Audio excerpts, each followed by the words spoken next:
पुढची बातमी येणाऱ्या काळामध्ये भाजप आणि काँग्रेस असे दोनच पक्ष राहतील अशी परिस्थिती असल्याचं युवा स्वाभिमान पक्षाचे आमदार रवी राणा यांनी वक्तव्य केलंय। आगामी काळात भाजप आणि काँग्रेस हे दोनच पक्ष राहतील अशी परिस्थिती असल्याचं आमदार रवी राणा म्हणाले।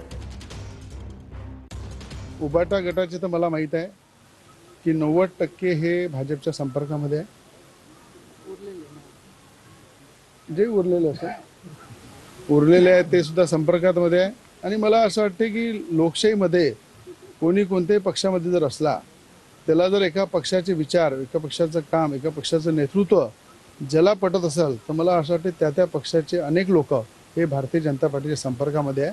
येणाऱ्या काळामध्ये या देशामध्ये काँग्रेस आणि भारतीय जनता पार्टी हे दोनच पक्ष राहील अशी परिस्थिती या देशामध्ये निर्माण झाली। तर रवी राणा यांचं हे वक्तव्य अतिशय खळबळजनक असं, येणाऱ्या काळामध्ये दोनच पक्ष फक्त राहतील, भाजप आणि काँग्रेस अशी परिस्थिती असल्याचं रवी राणा यांनी माध्यमांशी बोलताना सांगितलंय।